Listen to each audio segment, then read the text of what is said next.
The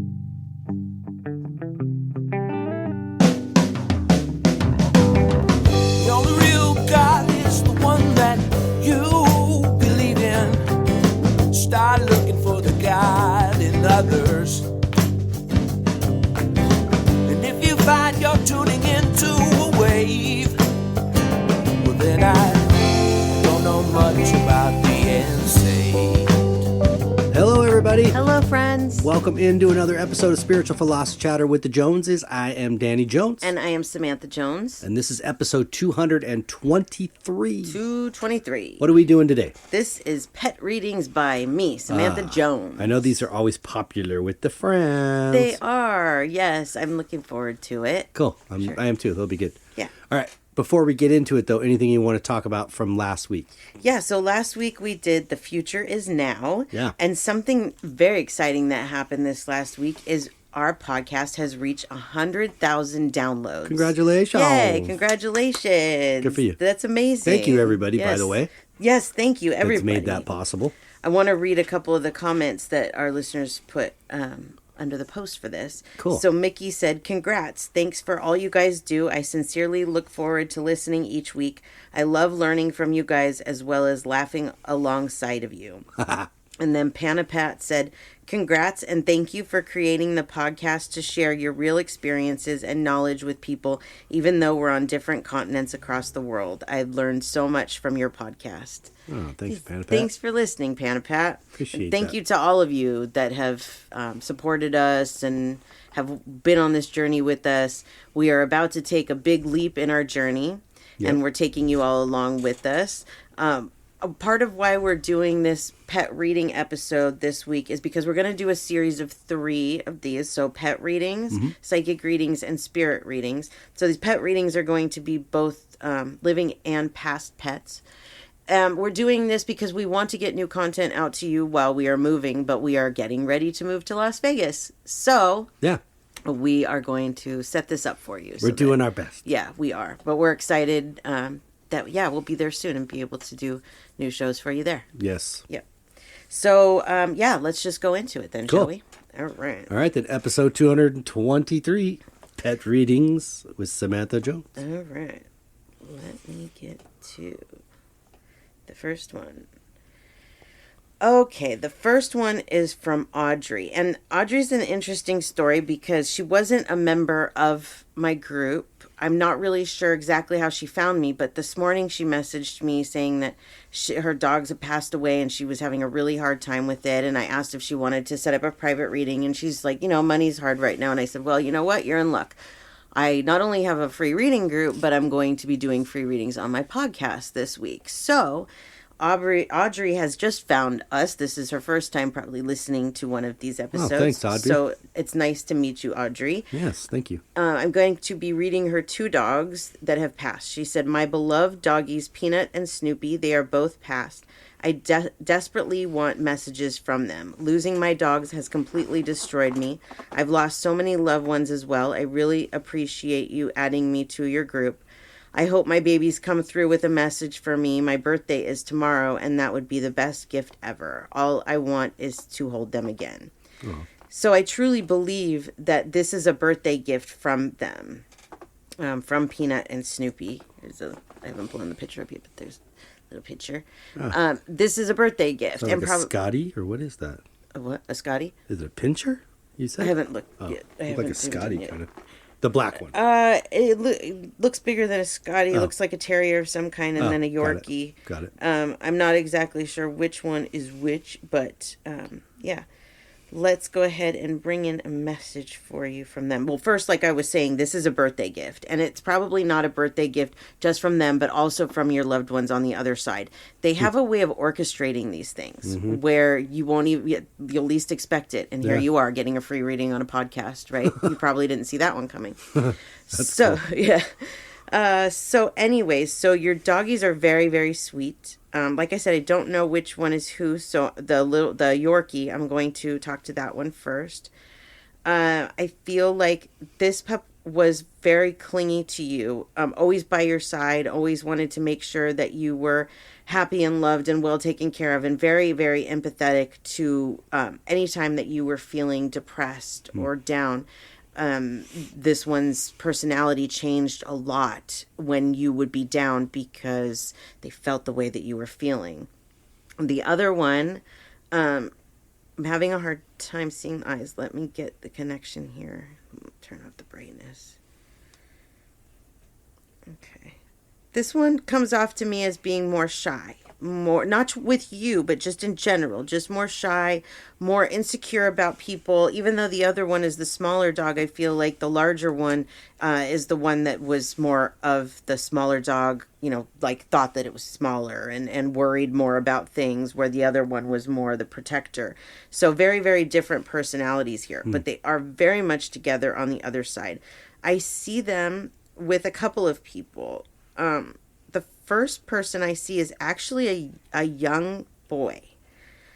So I'm not sure where this fits in here. But this is a young boy that when I look at this picture, I see this child sitting cross-legged between them. So if you have somebody that passed away young that's on the other side, that could be who this is. Most likely this person did pass away young is what I'm feeling. Yes. A boy, very much liked animals, and for whatever reason is around you. I would like to get deeper into who this is, but since you're not here, we can't. So when you get this, when you listen to this, please message me so we can talk more about who this is. I heard brother, but I don't know. Yeah, I was kind of feeling that too. Yeah, that maybe it's a brother or somebody along those lines. So it'll be interesting to see. So anyways, they want you to know that they are being taken care of. They are very well loved. They are very happy on the other side. No pain or anything like that you need to worry about. That's all gone on the other side. They love you and thank you so much for the life that you gave them, because it was really unconditional love. Even though you might not see it that way, you might feel like you made a lot of mistakes in your pet ownership, what you did for them. A lot of people feel that way, especially after their pets pass away. Like, I could have done better in this area or in that area. But they're telling me that they had such a wonderful life that they want you to just really let go of any of those negative thoughts. So I hope that helps, Audrey. And please message me and let me know if you know who this young boy is. Yeah, that's very cool. Thank you, Audrey. Okay, next one is a kitty cat. Temple. This is for Anna. Anna says, what happened October 19th through 20th of 2022 while I was gone? Just a little info. On October 22nd, I went to Meeps, I'm not sure what that is, for 2 days, and a friend fed my 2 cats. Once I got back, Temple wasn't eating and had lost her voice. Suddenly, the friend left with scratch marks and took an hour. Okay. I desperately need to know if it was separation anxiety or if something happened to her. Okay. Temple. Pretty kitty. Oh, yeah. Like the markings. Yeah, black and white. Very pretty. Green eyes. All right. Let me first connect to Temple and see what she wants to say. Okay. So first about her, she was very delicate, very dainty, she comes off as to me. All female cat. Like, sometimes you can't tell by their energy if it's male or female, but I would have known immediately that this is a female cat because she's very dainty when I see her kind of walking around. Very, very short legs for a cat is what I'm feeling. You can't see it in the picture, but I just see this with her, that her legs may have been a little bit shorter than other cats.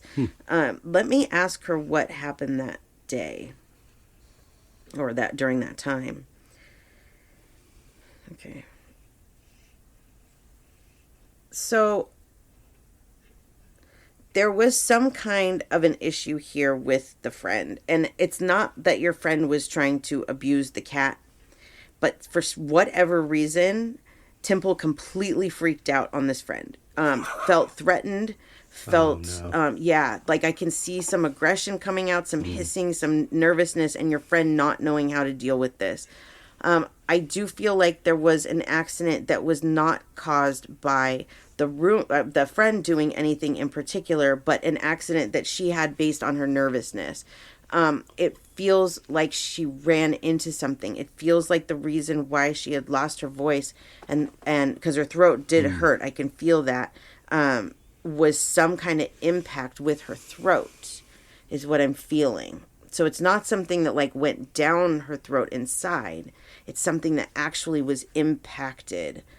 I hate to really speculate on people that can't stand up for themselves, but this may have been because of the friend fighting off whatever she was doing, which is what led to the scratch marks.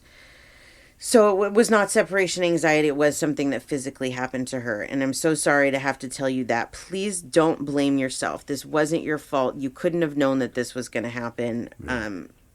It's just, It doesn't even sound like the friend's fault, really. No, I don't really know what made the cat freak out, but I can tell you that as a pet sitter, I've had times where cats have freaked out on me. I had one time where I was on my phone and I was like on hold with like the power company or something. I just remember it being a man's voice on like a hold thing. And I walked into this house and this cat freaked out because it thought it was a man coming into his house. Wow. and totally ran after me and stuff. So certain things can trigger cats to act ways that they might not normally. And so that's kind of what I'm feeling, is there was a trigger, something that happened here that your cat wasn't used to, but not something that purposefully this friend would have ever wanted to happen. So yeah. I'm very sorry to have to give you that news, but your kitty is very happy on the other side. Very sad, of course, that the relationship was cut short, but I do feel like she's going to come back to you in the future. I do feel like there's something that she's pointing out to me on this marking on her face that she wasn't pointing out before, where it almost looks like Texas. Mm-hmm. Right? When she reincarnates, she's going to have similar marking on her face. Okay. So like an unevenness. Unevenness. Yeah. So not perfectly symmetrical. Mm-hmm. So that will be one way that you will know that it's her. That's cool. Yeah. That's cool that she would tell you that. Yeah. So hope that helps, Anna. And again, sorry for that. Yeah, thanks, Anna. And Timble. Yes, and Timble. All right. The next one is Rosie. This is for Rosie. She said, "I'd love a reading from my past girl Nugget and on how she's doing. It's been almost a year. Thank you so much." She looks like what do you think the breed is on this dog, or the cross? It looks like Chihuahua and Dachshund. Really, you think so? Yeah. I was gonna say Chihuahua and Pitbull. I can almost see Chihuahua and Doberman Pinscher. Yeah, too. there's it's funny because when you see a picture, you can't really see the size of the dog so much unless there's something to compare them to, so we could be totally off, but I definitely see the Chihuahua and they're really cute. She's very cute. Little Yoda ears. Yeah. Okay, let's see what she wants to say. She's cute. She's showing me herself at the Rainbow Bridge, and she's showing me this little hop that she did, this little walk hop thing. They show me these things to let you know that it's them, that these are things I couldn't possibly know about your dog. So they show these things so that you know it's them. She is not alone on the other side. She says it's very important for you to know she's not alone. She's very happy there. She spends a lot of time around you still. I feel like, especially when you're resting, when you're just like sitting on the couch or laying in bed or whatever, that she's very much there right beside you, comforting you. And like I said, she's not alone. There's other animals with her. I see what looks like an orange cat. Yeah, that's a cat for sure. Orange with some lighter color in it. Rubbing against her. Now, sometimes these are our pets, that have passed before. Sometimes they're relatives' pets that have passed or friends' pets. So take that into consideration, that this might not be a pet you had, but it might be a pet of somebody that you know. And they just... one that was in the neighborhood that they used to see each other. Oh, you never know. Possibly, Yeah, you absolutely never know. So let's see what else she wants to say. She's saying something about a birthday. I'm not sure if it's her birthday or your birthday, but some celebration that's coming up, and that she wants you to know that If this celebration hasn't happened yet, she will be around. If it has, she was there when it was happening. I'm just feeling like there for the celebration and a birthday of some kind. Cool. So she's pointing that out. And let's see. She wants you to know that she does plan on reincarnating. Not right away, but probably sometime the middle to end of next year. And she says she has not made the decision yet whether she wants to come back as a dog or a cat. So you can decide that. Yeah. So just let her know what it is that you would like her to come back as. And she's telling me that she will do that for you. That's cool. Yeah. Yeah. So there you go, Rosie. So thanks you. Rosie. A nugget. We appreciate it. Yep. All right. Okay, let's see. Next one is for Lydia. She says, this is my sweet boy Bruno, who passed away on April 28th, 2023, and I just wanted to know what really happened those last few days and what caused his sudden change in health. Just wanted to have some understanding of the whole situation, how he's doing now. Is he presently with me? Thank you so much. Mm-hmm. Okay. He's cute. Bruno. He looks like Zumi's kind of dog. Oh, yeah. White, fluffy dog. Okay. All right, Bruno. Bruno was, he kind of feels like he has doodle in him because he's very much like a worker, an attentive dog, very much, very smart, very focused. Food was definitely, like some dogs will do anything for food, and he was one of those. Yeah. He tells me that he wasn't super old is what I'm feeling. So you're probably considering that he did die prematurely is what I'm feeling. Let's see what happened those last few days. What caused sudden health. So there's feeling when I do this, what I do is a body scan and I see, well, first of all, sometimes I'm really drawn to an area. If I'm not drawn to an area, then I start at the head and I work my way down. But there are two areas that I'm very drawn to here, and one of them is the heart. The other one is something in the lower region, and I don't think it's stomach. It's one of the organs, and I'm not sure what the two have to do with each other. But the heart to me feels like it wasn't pumping correctly. This could have been some kind of blood issue. I'm not exactly sure because I'm not a vet, so I'm just looking at what's the symptoms here. What does this look like? And the heart looks to me like it's not beating correctly. Whatever this other organ is, this may have been some kind of cancer. This could be hemangiosarcoma because it does feel like there might have been some kind of internal bleeding, which would make sense with the heart not being able to work correctly. So, I'm not totally sure. I feel like there was something internally going on before these days that you saw symptoms happening. There's a disease process that's starting, and even in humans, like at first, we might feel somewhat normal. We just have small things that happen, right? Well, that's kind of what was going on here with Bruno, was that he was feeling fine, and then all of a sudden started feeling kind of sickly. But wasn't really showing many symptoms is what I'm seeing, because there wasn't really anything to show besides he was just tired and just not really feeling himself. Right. And then I feel like he started feeling dizzy is what he's showing me. He's showing me in his head like lightheadedness, which also would have to do with anemia or some kind of blood loss or something like that. So that's consistent with that. So those things are what started happening first. There wasn't really pain in the lower abdomen part, I don't feel, until the end. But yeah, so I'm going to go with this as some form of cancer, possibly hemangiosarcoma, but it could have also been heart failure from the things I'm seeing, or a stroke, because they all kind of look the same. It's like the internal bleeding, the heart not pumping right, and all that. But I would love to work on this more with you if you want to get deeper into it to find out exactly what it was. But that's what I'm feeling internally with Bruno.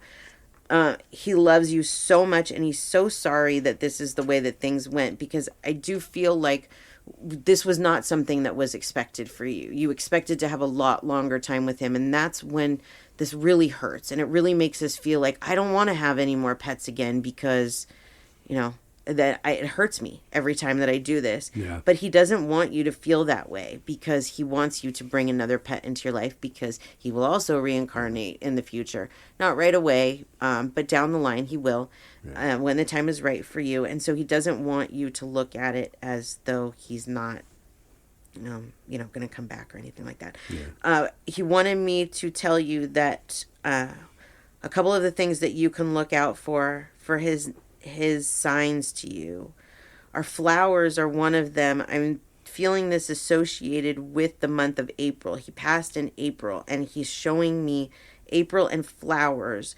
And so what kind of flowers do we associate with April? I'm not sure, but it kind of looks like tulips or something like that. So when you see these flowers, you might know what I'm talking about, what type of flower it is. That is a sign from him. Hearing his name, seeing his name anywhere like that, seeing a dog that looks like him. I see you like seeing a dog that looks like him and going, oh my gosh, that looks just like my Bruno. Well, that's because he's like kind of showing you himself through other dogs. So. Right. So, yeah. So, there you go. So sorry for your loss, Lydia. I hope that helps a little bit to bring a little closure. And like I said, if I can help more, please let me know. Yes. I love the name Lydia. I had a cat that was my all-time favorite cat in the world, Calico, tortoiseshell Calico, named Lydia. I love that name. I always did. That was one of my grandma's caregiver's names, too. And she was, So for listeners that might be inquisitive about this, or just in general, to maybe explain a little bit, maybe somebody's practicing on how to do this with animals. Maybe you could share a little bit about what that's like for you when you're trying to hone in on something. Like you said, unless you're directly attracted to a certain area on an animal, you start from head and work your way down. What's that like for you? Like, how do you see certain areas? Does something in you actually give a weird feeling, a pain, or is it just you see something like that's a good question. in the vision? All of the above. It can be any of those things. So if I do a body scan, if somebody just tells me, I want to know what's physically wrong, I will start with the head. And if there's nothing there that like draws my attention, like a lot of times something will just stand out, almost like there's a magnifying glass to it. And then I will take a look at that. Otherwise, I just work my way down the body. I go through the legs, everything that I need to go through. Sometimes if it's a stomach issue, my stomach will start to hurt all of a sudden. If it's a headache, I'll feel a headache. Whatever, they use whatever way they can to let me know. But a lot of times it really is just immediately drawn to the area. Like in this last one that I did, I was drawn to the heart instantly. And it's like, okay, well then you have to get down to what is it about the heart. And I didn't feel any physical symptoms on this one. I just see an image of the heart, and I saw it not beating properly. So they really show a lot of different ways. When it comes to cancer and other certain diseases, it feels, and I don't know how to explain the feels, but it feels and looks like congestion to me. Like I look at the areas and it just like it's congested, like there's swelling or there's fluid or there's something that is just making it congested. And so that's another way that I'm able to diagnose cancer, is because it does look different from other things. Heart disease can look the same. That to me looks almost like a swelling, like I see the heart bigger and I almost see like a fat ring around it. When there's heart disease. I don't know why, but that's what I see there. But well, something else that you mentioned, and without with avoiding being gross, obviously, you mentioned internal bleeding with mangiosarcoma. What is that? What does that feel like or look like to you? How do you describe to a client internal bleeding? Right. Well, there's a few ways. This one, I take it back. I did feel a few things here. I felt the dizziness when I went in, and I felt the dizziness, and then I feel kind of lightheaded, or I see the dog looking kind of lightheaded, which immediately tells me there's something here. And internal bleeding is like the number one thing that would cause that, really. So then for me in the vision, I'll look at like the gums and see if those are white. And if they're white, then there's internal bleeding, which is again what was kind of happening here. I've also seen it where I will actually see the wherever the tumor is on the organ, I'll see it rupture. I'll just see it. And like the blood and that. But that's usually the way. The dizziness and the equilibrium thing is what usually tips me off. And if I'm drawn to that lower region, because the hemangiosarcoma is, the spleen, liver, and pancreas area. So that's why maybe I couldn't pinpoint it, because it all kind of looks the same right now when it's in that disease process. So when you said something down another organ, I immediately heard or felt liver. But then you said this could be like cancer. Well, that might, something dark could look like that, I guess. Yeah, liver cancer is a big thing in dogs too. And this is kind of a form of it, because if the tumor is on the liver and it ruptures, it's hemangiosarcoma. So it definitely could have been the liver that caused this. So for sure. Interesting. Just was curious. I thought maybe there might be some others out there that might be curious too. Yeah, absolutely. I think it's a great question, and it's fun to answer too, because it is interesting to think that, like, I feel the physical symptoms sometimes. Yeah. Like when I was a pet sitter, there was one dog that he would actually make me feel like I had to go to the bathroom when he had to go. Like, get Murray? here soon. Murphy. Yeah. When he, like, get here soon. And I'd feel it. And then I would get to his house and be like, I got to use your bathroom. And then be like, oh no, I don't. You need to use the bathroom. That's why I was telling you, hurry up. Exactly. It's funny. So yeah, that was a good question. I liked it. Cool. All right. So let's go on to another reading. Let's see. This is from Yvette. She says, "This is my boy Archie. I wonder if there's anything that he wants to let me know. Is he happy? Is there anything he needs or would like from us? He's a crazy boy, and I would love to know why he barks so much and pulls so hard on the lead during walks. I'd also really love to know if he ever sees our past beautiful bow around him or us." He's a beautiful dog, Australian Shepherd. Oh, yeah. Yeah, gorgeous. Yep. Okay, Archie. Archie has a lot of energy, but you know what? Archie is an Australian Shepherd. They do. And so you hyped. can't help Those it. dogs are hyped. They are. So when you say he's a crazy boy, and I'd love to know why he barks and pulls so hard, it's because he has a lot of energy. I actually saw one the other day when I went to get coffee. I saw this lady walking her Australian Shepherd up the street, and he was literally jumping because he saw a dog on the other side of the street, kind of like how Zuma does. Yeah. He was all over the place, and she couldn't control him. Those are herding dogs, right? They are herding dogs. They're working dogs. So they're very focused. They like to stay busy. So this is a dog that is probably for most, if not all of its life, going to have a higher level of Very energy than most dogs would. Yep. So that just comes with the territory. He doesn't see a problem with it. He says, "This is who I am." And but he's very happy. He is a very happy dog. I feel like you do wonderful by him. He does get a lot of exercise, which is great. And breeds like this, people will ask me, is he getting enough exercise? Yeah. I don't think for a dog like this there is such thing as too much exercise. Yeah. Because with the herding breeds, they work a lot, and so they can work all day. So for him, it's like there's really no such thing, especially at this point in his life, as too much exercise. Yeah. So let's see what else he wants to say. Oh yeah, if he ever sees the other dog. He feels the energy around him more than anything. He feels like there's another dog, or like a familiar energy, but he didn't really know what it was. So now I can kind of explain to him what this is. He doesn't feel it a lot, but every once in a while you might notice that he looks confused about something, and it is because he's like, I don't understand, because I know this energy, but I don't know where it is. Where is it? Where is it coming from? Right. Can't quite pinpoint exactly where it's coming from, so that's kind of confusing him. So yeah, you might notice that occasionally, but it doesn't happen very often. I do feel that dog is around you a lot, though. Let's see what else Archie wants to say.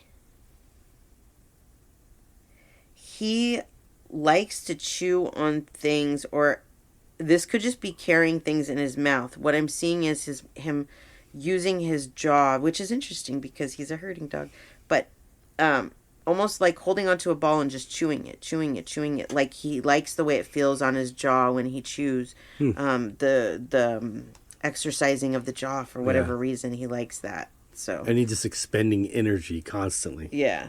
I can't tell his teeth in this picture, but if this is something he does a lot, just keep an eye on his teeth, because sometimes they can wear their teeth down a lot. It kind of feels like there might be something going on in there. So take a look in his mouth too, and just make sure that there's no broken tooth, there's no anything like that, because there feels like there could be something going on in there, just minor, but take a look for it. Yeah. Okay. There you go. Thank you, Yvette and Archie. Thanks, guys. Appreciate it. All right. The next one is for Chelsea. She says, "This is my cat, Emmy. She went missing 8/20/23. We moved the house on the 8th, and I am anxious with worry she won't come back before we go. Oh, we are moving. I have looked everywhere and often for her. I am desperate. Please help me find her." Okay, so let's see. This is Emmy. Pretty cat.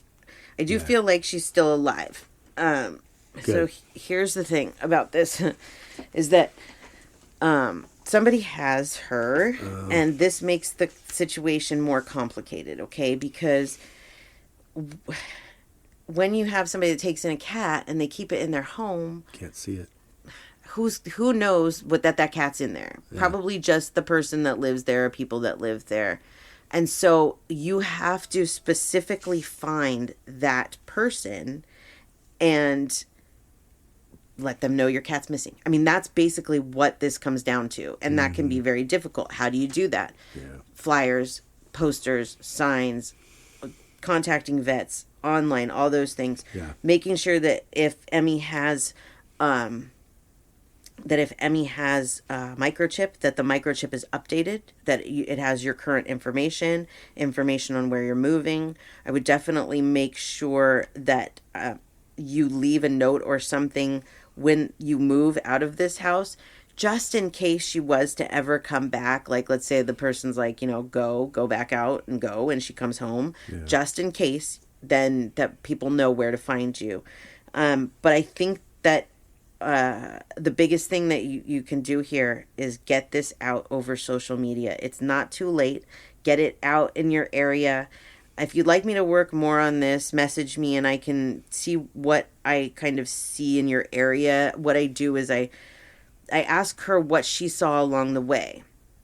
And then we will go deeper into what's inside the house, who's taking care of her, all of those things. And then I look at a map and go, even deeper, see if we can find the general area so that you can at least put flyers up in this area. But the good thing about this is that she's not moving around. It's harder to find a cat that's moving around because they will really go to absolutely any area. You have no idea. It's like finding a needle in a haystack. Yeah, and then if they get spooked, they can travel far in a quick amount of time. Yes, exactly. So what I'm going to suggest to her, what I do in these situations is I try and tell them, if you can leave this house, leave. Squeeze out a door, try and go home. Because cats are very smart and they will find their way home.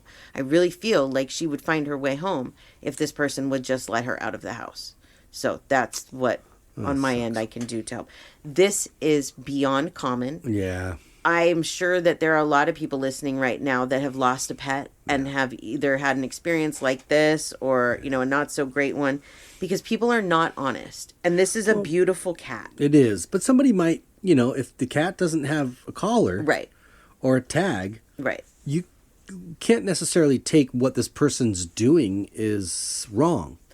That they actually, psychically you might know whether they're doing something wrong. But me, a normal Joe, would just go, maybe they're just trying to help a kitty that's out, in the cold or the rain or whatever, and looks like it's lost. Yes, that's a very pretty cat to be just a stray wild cat. Yes, exactly. And that's my point, is that anybody that sees a cat, this is, what they call this? Seal point, I think. Beautiful. It's like a cat. version of a Siamese. Siamese kind of. with long hair, Yeah. absolutely gorgeous cat. And yeah, if somebody saw this, they should know that is not just, a stray cat. Yeah. That's somebody's cat. So this is not always the way that it goes, where somebody keeps an animal, just because they're like, ooh, this is a pretty animal and I want it. Some people are honest and they will look for you. But for the most part, you have to look for them. Yeah. And that's not easy. And it can mean really pinpointing the area so that you can put up flyers. There's no amount of walking around that's going to help in these types of situations. No. Like, I get people all the time that say, I've been walking around all day and all night every day. And it's like, okay, most likely you're not going to find your cat that way. I've only had one person ever find their cat that way, and that was because it had just gotten out like 6 hours earlier. And we were able to pinpoint the exact bushes it was in, and that's where it was. But when they've been gone longer and they've seen longer, then there's less of a chance that that's how this is going to work. And you have to bring somebody else into this, to try and figure it out. Yeah. Yeah. So I really hope that you find your kitty. Please let me know if there's anything else that I can do to help in this situation. Yeah. Good luck with it. Yes, good luck. Okay. The next one is for Renee. She says, this is Millie. She's 7 months old and wondering if she would do better in another home by herself. We have her and her crazy brother, and it's just too crazy. With my medical issues, she has knocked me down several times when she is overly hyper. Will she calm down, or would she be happier on a working farm with a job? Got a shepherd too? It looks like a mix. Yeah. I don't think that dog's going to calm down. No. That looks a lot like a 7-month-old. Australian shepherd mix Yes. of something, and like a herding type of. Yes. I need a lot of mental stimulation type of dog. This is not going to get better anytime soon. No. She's not going to calm down anytime soon. She's only 7 months old. And like I was saying to the other person with the Australian Shepherd, these dogs have a really strong working drive and they need to be occupied. They need to have things to do. It's not their fault. It's not this dog's fault. It's not Millie's fault.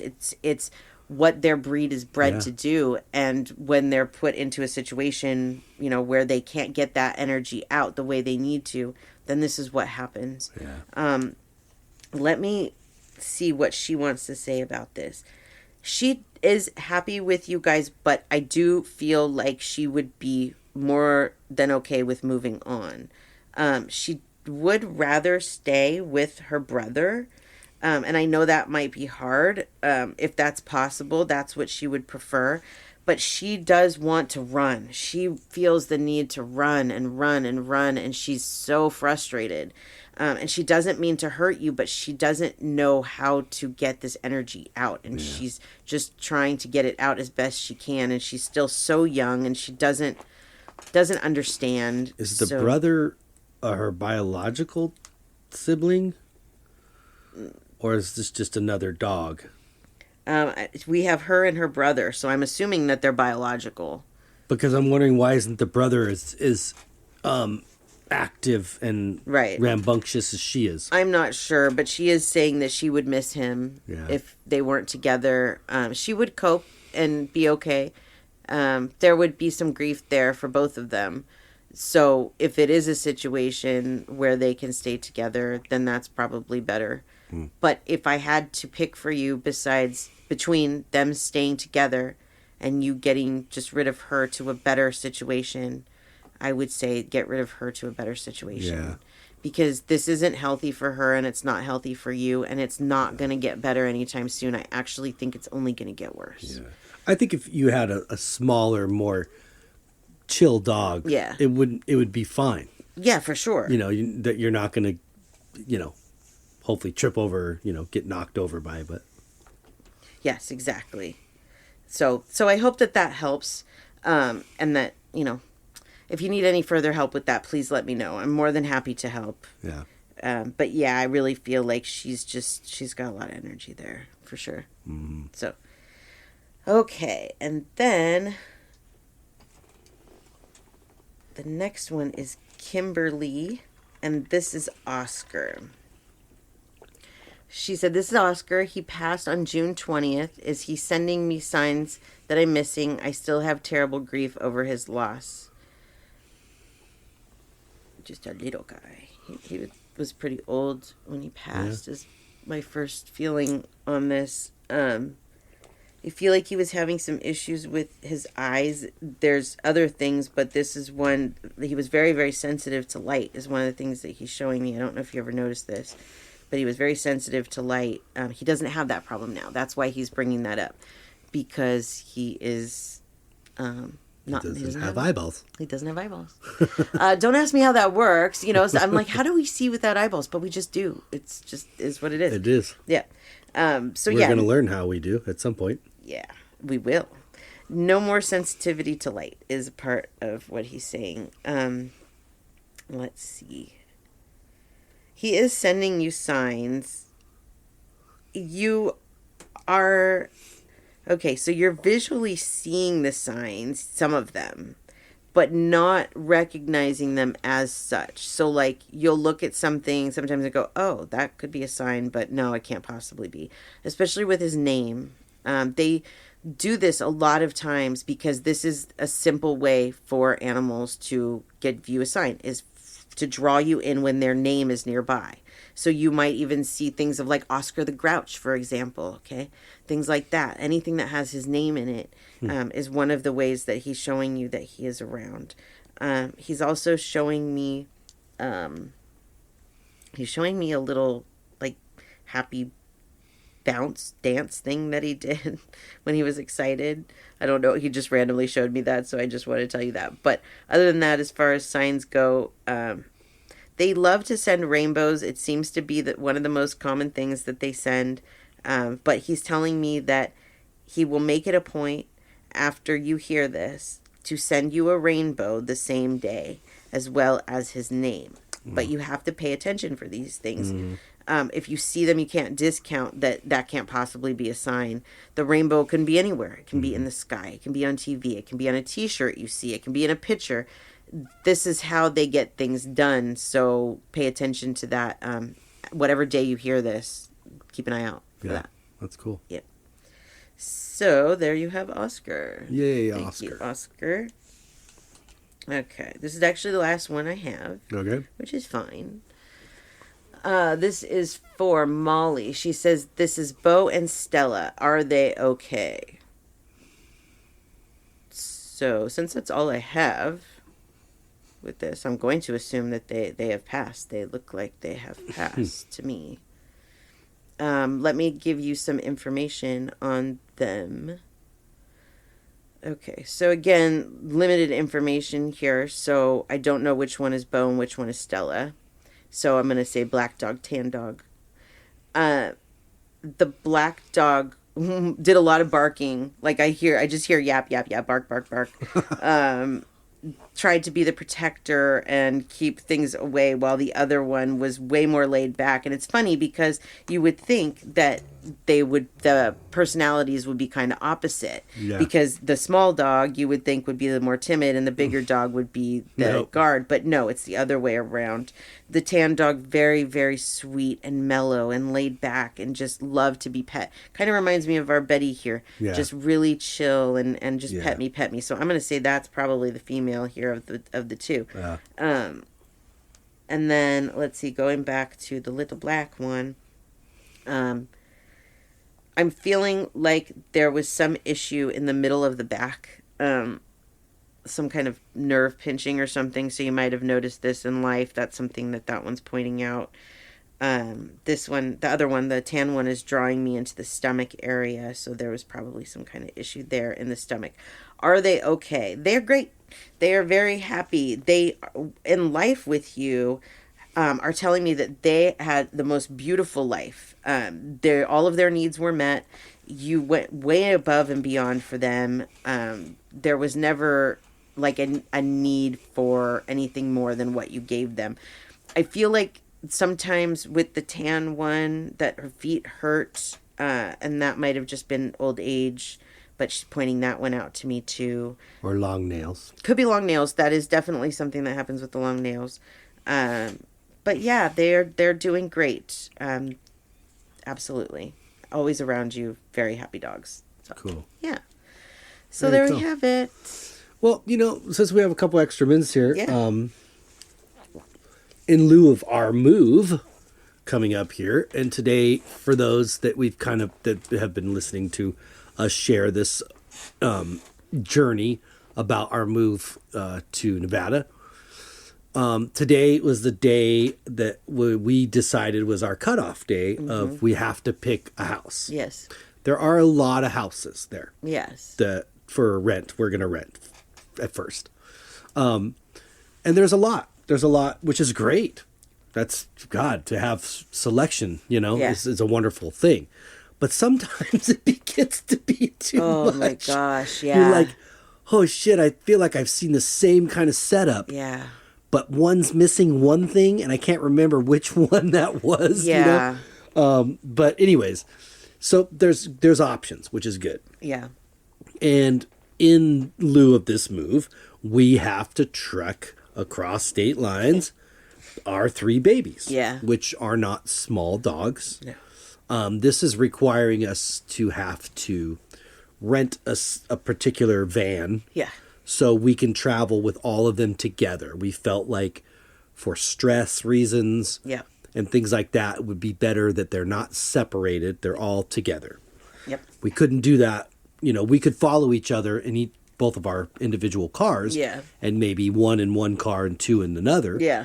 But we felt like that was going to just heighten the anxiety too Yeah. much. That they all need to be aware of where each other was and that they were fine. Yes. So we decided to rent like one of those big transit type of vans,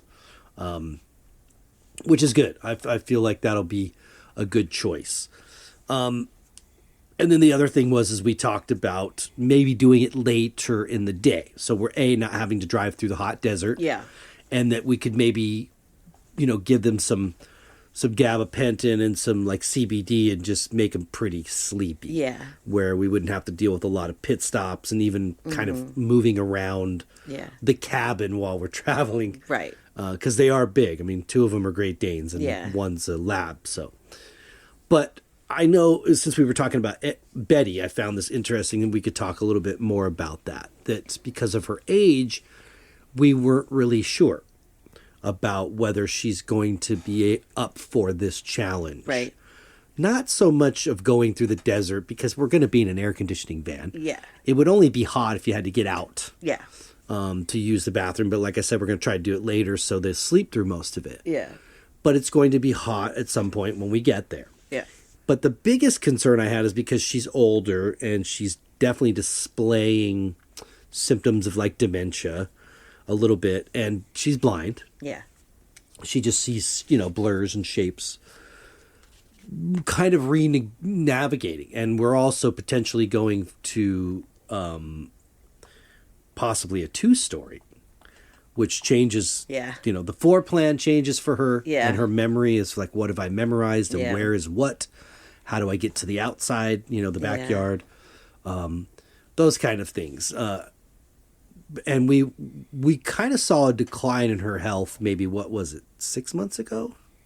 Yeah, maybe more recent than that. Was it even. more recent than that? Yeah, maybe. We 3 or saw 4 a months decline ago. in her health, and we were really thinking, "Wow, like she's going down, like Yeah. quick. Is this the end?" Yeah. And so Samantha and I both started, mainly you, but we both started me a little bit communicating with her and asking her, like. Yeah. Are you up for this? It's gonna require like learning a whole new way around, but she stays close to you for the most part. Yes. Kind of if you get up and go to another room, she'll go with you. She wants So- to be in her sight always. She's kind of learning the floor plan that way. Yeah. Does she remember it? I don't know. I think it's, at least here she does. Yeah. Because she knows how to get from point A to point B pretty much. Yeah. So I think the stairs for me was probably be a concern. Uh-huh. But I have a feeling that she's fine and has walked stairs. Oh, I'm sure. Our dogs are not familiar with stairs because we've always lived in one-story places. Yeah. So, but yeah, I've done a lot of communicating with her. And then we both felt, well, it's been obvious that her health when we started talking to her about this, and not just talking to her, but reassuring her that this was going to be okay, that we would all be together during the move, and we would remain together for the whole traveling time, and that we were going to be there in this home together. I think for her, it's a lot of where am I going now? Who am I going with? Right. You know, that little bit of anxiety, maybe not a little bit, maybe a lot of it. Yeah. Of, you know, and we always reassure, like, no, this is your last family. Yeah, you're good with us. You're not going anywhere else, no. you know. So just because we're actually getting up and having to go somewhere doesn't mean you're going to be separate, you know, from us. So that's been cool to see her physically kind of turn around. She has, yeah, and really. answer that question, because we were literally talking to her like, Yep. if you want to go to the Rainbow Bridge and you've had enough and you're old and tired, we understand. Yep. Because we don't know exactly what she's been through, but both of us are pretty sure whatever she had been through was traumatic. Yes. And so we don't want to add to that. No. But she has made a remarkable change. She has. She knows we're talking about her. And she stayed there. Yeah. You know, it wasn't like this is just a good point, a good period, you know, where she kind of comes out of it and seems perfectly fine and then goes back downhill. No. She has not. She has. Great. When she came to us, too, something that I know we've shared about before, too, is that she had a lot of like cancerous sort of little, but not little, but lumps, bumps, tumors on mainly her ankles. Yes. And those are gone. They're gone. All gone. Yep. So that's really incredible. I mean, and we thought this dog, when we got her, we thought she pretty much had a death sentence. Yep. That she had bone cancer. Yep. And that she was going to die probably. We were giving it 6 months. Yeah, that's what they said. Mm-hmm. We've had her 2 years. Yep, we've had her 2 years, and the symptoms of bone cancer are gone. And so are the lumps. And this dog is, like I said, totally done a turnaround. This morning, I forgot to tell you this, but I was walking towards the garage and I saw Betty trying to instigate play with Sabbath. They're kind of socially special. They don't really understand how to play with each other. So they do this like weird standoff thing where they get all excited. But she kept doing it. She was like kept going and trying playing with them. And it's like she's such a happy dog. It's just amazing. She's made this decision herself that she wants to go with us. Yeah. And you know, we've allowed her to make that choice herself. So I'm really happy about it because she sort of was the surprise for me. Yeah. Like our connection has grown. Yeah. So we're very close, her and I. Yeah. And where we kind of looked at each other. I know she looked at me at first like, don't like men, especially ones that have very hairy faces. But that's changed. I mean, she's still not certain about some people, you know, in general. So much she's better, blind, though. But no, our relationship is totally better. So. Yeah. Yeah, it just takes work sometimes, you know, and I think sharing our journey with you of how we're doing this and what's going on is helpful because then people can see when you move and you travel and stuff. I have a bird grooming client that just moved to Ohio from Ventura here in Southern California.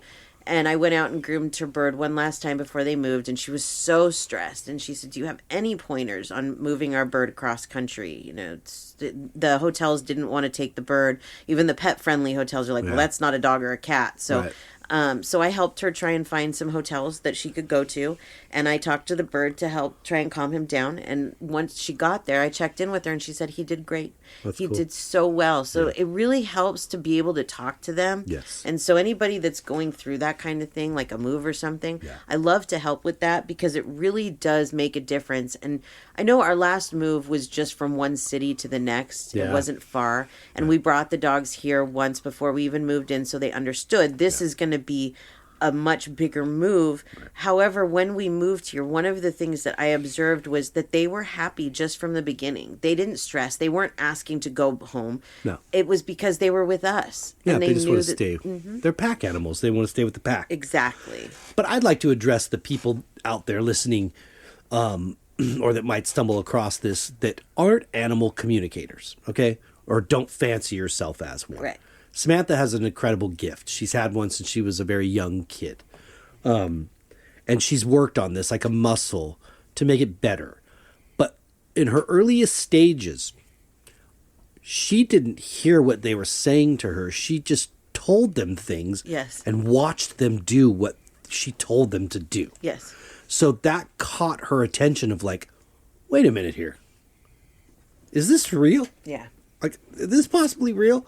Then as it advanced, she could ask them questions and hear them. Mm-hmm. So I'm speaking to all of those of you like myself who are not an animal communicator in the sense of, I don't hear a lot, but this will get better for you as you do this.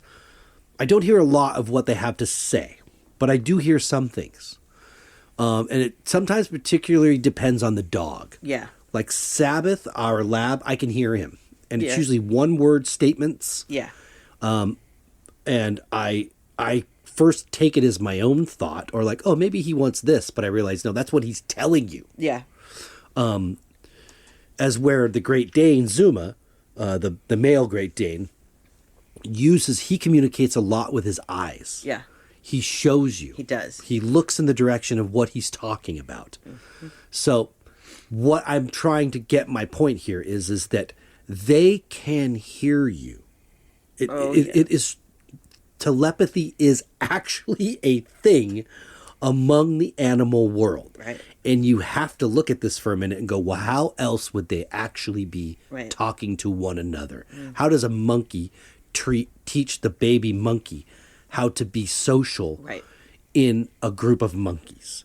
How does the lion cub learn from its parents? Right. It's not a particular growl. It could be. Certain Right. things are warnings like that. It's not, hey, the way my mom licked my butt Yeah. when she was cleaning me. It's not that. Yeah. They're actually speaking to each other. Yes, they are. Whether it's with words or images, they are communicating. Yes. This is how they know how to do it because they don't have a language.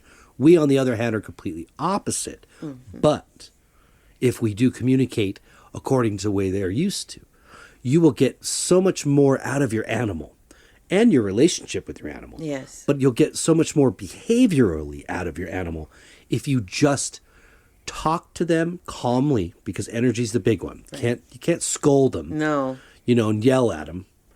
You can't tie them up to a tree in the backyard and never pay attention to them and expect them to be good. No. If you talk to them like you were talking to your mom or your kid, somebody you love with all your heart, Yeah. and you're patient and compassionate and understanding with, they hear everything you say. Yes, they do. Now, don't try to go on and on with big words. Keep it simple. Yeah. A lot of people, Samantha's really good at using like images. And that's another thing. Pictures, snapshots. If I want the dog to go to the bathroom or sit, I'm going to show them that without saying a word. Yes. I'm just going to keep showing that image in my mind to them. And even if I see they're wandering off for a minute and not paying attention to me, then I'll vocally say, hey, whistle like, Sabbath, Zuma. And then they get, oh, sorry, yes, okay, I'm back. Right. And they're centered again. Right. Then I go back to the image. Yes. Back to it. And, sometimes they're being stubborn, just like people and all living things can be. So they don't want to listen right away. And you're going, they're not listening. This isn't working. Right. And then all of a sudden they just stop what they were doing and then they go potty. And you're like, oh my God. Yeah, I got through. See, that wasn't coincidence. And No. that's kind of what Samantha was trying to tell you is you have to believe that this is occurring. Mm-hmm. You can't take seeing that rainbow after you've asked to see the rainbow. You can't turn around and then say, that couldn't have possibly been that's a it. coincidence. No, Yeah. you have to take for what it is, and that's what you requested. Yeah. So if you're requesting your animal to do something and they turn around and do it, don't take that for that's impossible. That's coincidence. Right. You're shooting the magic down. It's That's like true. you're just killing it right off the bat. It's The true. bat. You need to ride that wave of energy that you're establishing through communication with your animal. Continue to ride that because it's only going to change. It's going to develop and grow, and you will be able to then learn how to do this not only with that particular animal that you have at the moment. But once that animal leaves and goes to the Rainbow Bridge, you'll have another one, and you'll learn, I can do the same thing with this one. And the earlier you start it, the better. And that's the one thing I noticed with our three, is Betty obviously is rescue, so she's new. Yeah. But between Sabbath and Zuma, when we first got Sabbath, Samantha was not highly practicing Not at all. animal communication. So Sabbath, when we do it to him, he gets up and walks out of the He gets room. mad. He doesn't like it. Like I'll tell him good night at night, and I usually tell him, I love you, sleep good. I'll see you in the morning when the sun comes up and lights the sky, and I'll show him the sun come up. And the birds are chirping, and he'll start to like toss and nudge turn. You know, and keep in mind, not a word's being said. No. Vocally. Yeah. But he hears it, and it's kind of disturbing his sleep. It's so funny, he's like, yeah. "Give me a-" Now, where Zuma is totally the opposite. He's actually seems to sort of stand there and like hang on every image or word that you say. Yes. Like, what next? Right. What do I do next? Yes. So he's very much used to being raised with that communication. Yeah. Betty, I don't know, but she immediately picked up on it. Oh, yeah. Especially She with was me, great. because we had some issues with the dementia. Yeah. And so in the morning, she would be awake, and I'd still be asleep, and the other two dogs get up early, because Samantha gets up earlier than I do, but Betty would stay in there with me. Yeah. And I would tell her, you could get up and leave. You don't have to stay here.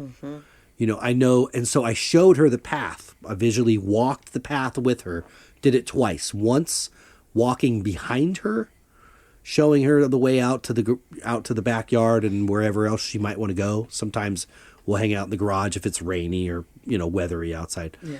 And then I showed her another version of her doing it by herself, just the path.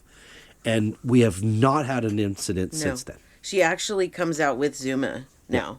Yeah. And for the longest time, I would have to even get like bread and like do like bread crumb trails to get her to come out. Because you could tell she wants to so bad, but I don't know like if her previous owners had like a release word or there was some kind of rule, and I don't know how to break her of that, but the animal communication absolutely did. You talking to her and telling her it's okay, because she was a lot of times waiting for you, wanting to wait for you to wake up, and it's like I just told her whatever you're comfortable with. If it's a particular morning you want to stay in here, you can stay. Yeah. But if nobody else but me is in here and you really want to go out there, go ahead. Yeah. There's no right or wrong. I just kept telling her no right or wrong. Yep. And so that's not been an issue ever since. Yep. So that's been months now. Yes, it has. Yep, she's doing great. Communication is a real thing, you guys, and I don't I don't hear her back too much. Yeah. I don't hear what she's thinking or says to me. But she definitely hears what I'm telling her. Yeah. Oh yeah, absolutely she does. And if you're interested in learning more how to do this, once we are settled in Nevada, I will start teaching animal communication again. I think it's a great idea. Yeah. So I like doing it. I just don't have time right now, but I'll set up a class once we're settled and everything. Yeah. So, yeah. Cool. Yay. Well, that was great. Yeah, so I hope everybody enjoyed their readings. Yes, I do too. And if you didn't get one, keep them coming. We'll get to them at some point. Yeah, these were the animal ones that I had. And then the next 2 episodes we'll do a psychic one and then a spirit one. So, but we do these episodes if you're new to listening to our show. We do these frequently, maybe every 10 to 20 episodes. So, and we'll mix them in there. So you'll get psychic, pets, medium, whatever. Yeah, exactly. Most of the time it's all 3 in one episode, but since we're moving, we'll do it this way. And maybe in the future we'll do it this way too. Yeah. Again. For sure. Who knows? Anyways, that's all for us. Yay. Well, before we say goodbye, do you want to share your information, which we forgot to do at the beginning? Oh, we did. That's okay. You can find me at SamanthaJonesPsychicMedium.com. You can find us on there, how to reach us on social media, send us an email, all of that stuff. It's all right there. Cool. And then you, sir. Yes, for my art, djonesartcollection.com for the web, at djonesartcollection for Instagram, Facebook, and TikTok. And for my photography, djones71 photography for Instagram. And I just put one up there a couple days ago, but I throw some every now and then. Yeah. Well, we hope that you guys got something out of this. That we do. Again, if you want to get a reading in the future for your pet, we'll do it on the show. Yeah, absolutely. Submit it to the page that she just talked about, our discussion group or whatever, and we'll do it.